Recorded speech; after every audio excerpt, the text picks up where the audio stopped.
kind of about the individuals, taking individual people and telling their stories and seeing how they fit into this greater narrative, this story of God's purpose.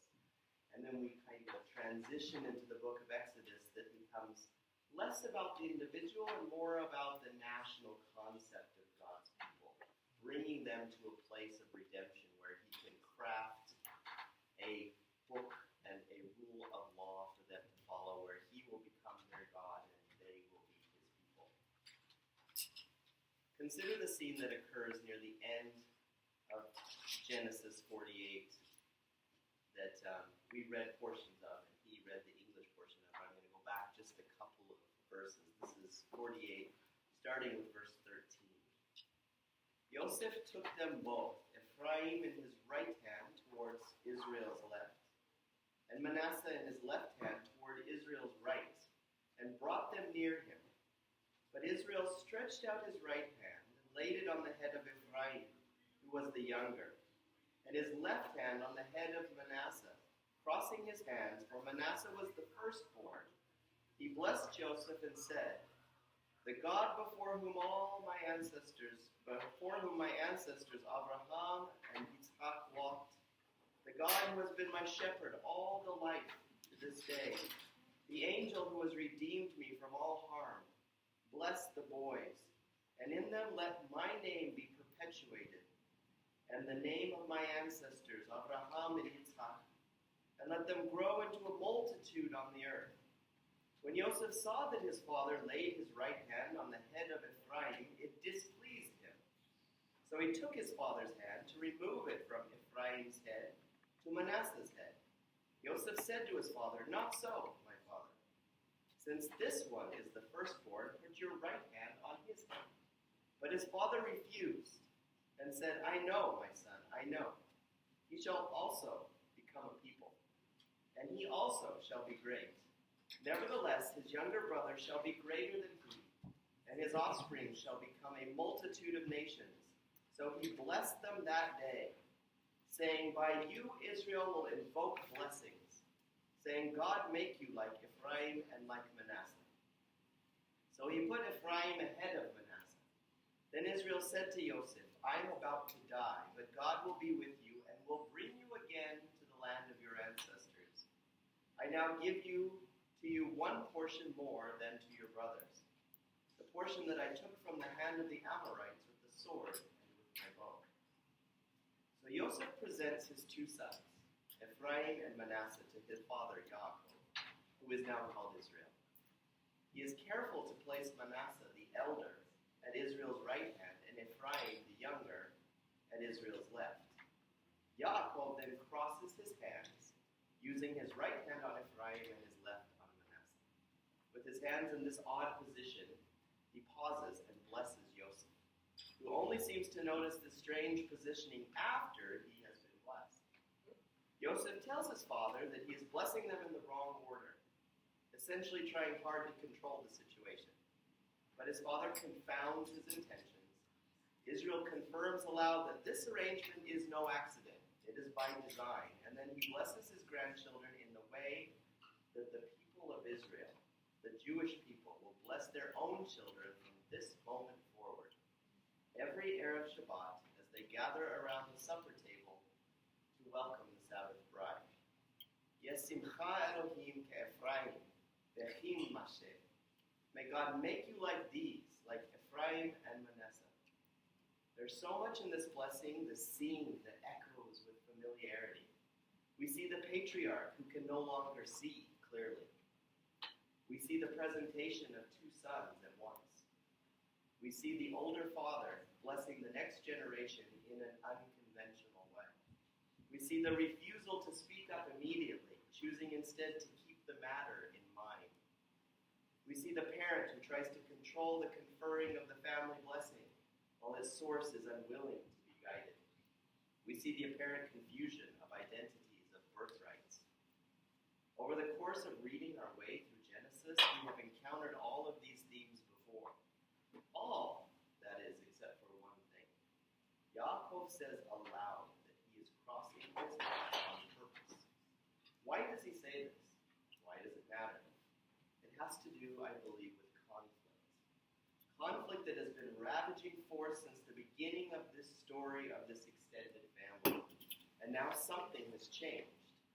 The cycle of conflict is broken with a few words of correction on the part of Yaakov to his son Yosef. Only then does Yaakov say that this is how the descendants shall be blessed. He looks at his son and says those powerful words, I know, my son, I know. He also shall become a people, and he also shall be great. Nevertheless, his younger brother shall be greater than he, and his offspring shall become a multitude of nations. Perhaps this pattern can serve as a reminder to us that we must be open and thoughtful about the prayers that we offer on behalf of others, that we cannot always control our situations. Still, despite all this, we must have the courage to go forward in life as it is presented to us and offer prayers of hope and faith that the Almighty will grant the righteous desires of our heart. There's a subtlety of difference between the prayers we offer and pronouncing a blessing on someone in a biblical sense. The church has gotten away from offering blessings. Certain groups, Mormons, Catholics, Anglicans, Presbyterians, Jews, offer blessings today in a manner that's similar to what's outlined in the scriptures. But the great majority of Protestants have gotten away from this. Like why? Ultimately, in the thousands of years that comprise the first covenant, the Hebrew term bracha and tefillah, blessing and prayer, are used somewhat interchangeably. When we pray over someone today who may be facing a major decision or fighting an illness, we are asking God to bless them with wisdom or healing. When a blessing was offered in the Bible, it was most often for the purpose of invoking good outcome for a future event. In other words, predictions of God's favor for future events or generations. There is indication from historical sources, such as the Didache, that blessings in the Old Testament continued among early followers of Yeshua well into the 2nd or 3rd century. In the long march of history after that time, the emerging church took strides to separate themselves from anything Jewish, in religious practice at least. And slowly the idea of offering blessings in that sense went away. It could be that the blessing Yaakov offered for the future is related to this parsha's earlier words that were offered by Yaakov. In verse 11, he reflects that he had thought he would never again see Joseph's face. And yet here he has the chance to see not only him, but his son's children. Generations. Perhaps this is the real substance and hope that Jewish people offer when they utter the very same words offered so long ago by Yaakov as they bless their own children each Shabbat. It began with a prayer asking the Holy One to make our sons like Ephraim and Manasseh, and eventually expanded to include beautiful wishes for our daughters as well, as we saw reflected in that movie clip from the beginning of the message. As we recall the entire book of Genesis, with its complexities and its mysteries and its conundrums, the text reminds us that we must always have trust. Trust that the Holy One of Israel is good, and that he gives good gifts, even when these gifts seem not to take the expected or desired form that we want or that we hope for.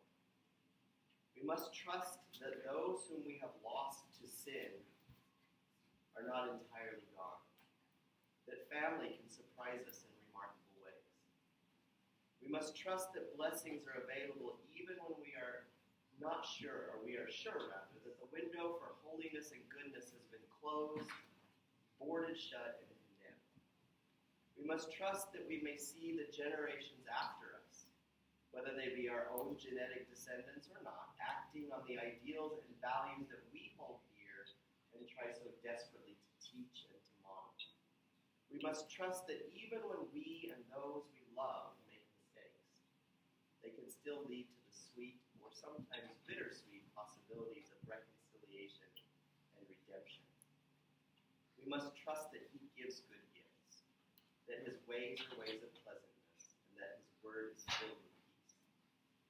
Anne Voskamp said, God withholds no good thing from you. And the good things in life are not so much about health, but about holiness. Not so much about riches in this world, but relationship with God. Not so much about our plans, but about His presence. And He withholds no good thing from us because the greatest things are not ever things. What do you do to trust God? Why is it so hard sometimes to trust Him? To let go of the illusion of control that we hold and clutch in our bleeding fists. Brennan Manning once said, "The way of trust is a movement into obscurity, into the undefined, into ambiguity, not into some predetermined, clearly delineated path for the future. The next step discloses itself only out of a discernment of God acting in the desert of the present moment. The reality of naked trust is the life of the pilgrim, who leaves what is nailed down, obvious and secure, and walks into the unknown without any rational explanation to justify or guarantee the future. Why? Because God has signaled the movement and offered it His presence and His promise." He also said, and this is an interesting way of saying this, "I can state unequivocally that childlike surrender and trust is the defining spirit of authentic discipleship. And I would add that the supreme need in most of our lives is often the most overlooked, namely the need for an uncompromising trust in the love of God. Furthermore, I would say that while there are times when it is good to go to God as a ragged beggar to the King of Kings, it is vastly superior to approach God as a little child would approach his or her papa. So how do we get there? What must be done in order to lay down our stubborn will and embrace the unknowability of ruthless trust in God? Sometimes it seems all we can do is tread water and struggle to breathe. Sometimes it seems that all our earnest prayers have resulted in silence. Sometimes our hearts echo those of the psalmist who said, "Deep calls to deep at the sound of your waterfalls. All your breakers and your waves have passed over me." As we finish reading through the book of Genesis, it is easy for us to look back and see powerful examples of men and women who showed ruthless trust in God. We think of Avram when Adonai spoke to him, saying, "Go from your country and your kindred and your father's house to the land that I will show you." God tells Avram to leave the security and familiarity of his homeland and travel to a place that is completely unknown to him. We think of Noah, whom God told to build an enormous vessel on a bright and sunny day while people laughed and mocked. Surely he must be mad, insisting that he did not need to build the boat by water, but that the water would come to him. Noah had ruthless trust in God. We think of Yaakov, who spent a large portion of his life running away from his problems, his sins, his shortcomings. The time came when he had to make a choice. Would he continue running, or would he trust that God would pull through for him despite his many mistakes? He chose to turn to God. But we know that decision was not an easy one. It took fighting and literally wrestling with God to submit to and trust Him. Each of these examples, and there are so many more, involve imperfect people who struggle to love and serve and follow and trust in a God whose furious love for each of His children surpasses anything that we can ever hope to comprehend. Each year I find it difficult to bid farewell to these old friends, our matriarchs and patriarchs. Nevertheless, there's another theme that recurs. Each year, these members of this distant family surprise me. Their stories teach me new lessons, and they offer remarkable insights. The things we learn from the Word of God are inexhaustible. There's always something new to be gleaned. There's always something deeper that we can dig to find. I hope that the book of Genesis and the book of Exodus, into which we're about to journey, inspire us to continue our learning and look again at sacred words we thought we already understood. As they say, chazak, chazak, Be strong, and we will strengthen one another. May we grow stronger and draw strength from the Torah, from the author of all things, and from each other. And that is my humble prayer. Any questions or thoughts? Or tomatoes you'd like to throw? No, not tomatoes. Okay, so Matthew's saying, speaking of that, describing E&M, right, as he blessed the children, sorry. That one reminds me of one I taught in the deaf church. Somebody asked me a question. Why cross his hands like that? Why? So I told him and explained him. If you stop and think first for a minute, go back during that time frame in that timeline of history, and you can see the time back.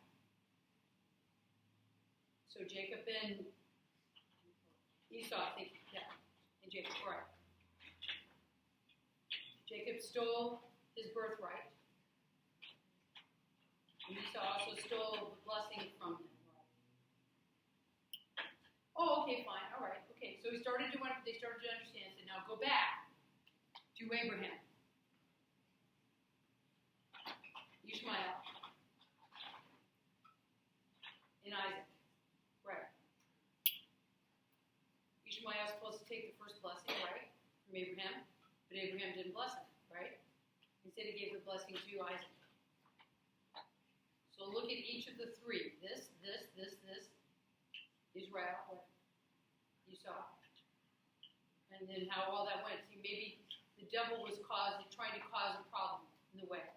If you look at Isaac and Jacob, and he did it the right way to guide and to lead them. You see today, compare as it went from before, how they blessed. And then choose a good way to be able to go. And what happened. So take a look at that. That's a sinful way to go and do that. And then went, oh, I get it. Okay, I understand. Yeah. So just, think about it that way. I always thought that the men and women of the Bible were perfect and made no mistakes, right? Or maybe it's that we are perfect now because we learn from their mistakes and we don't make them anymore. Maybe that's it.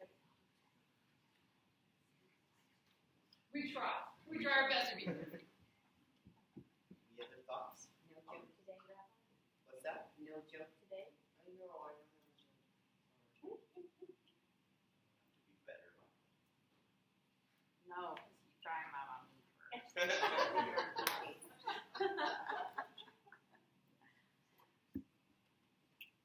I really love the way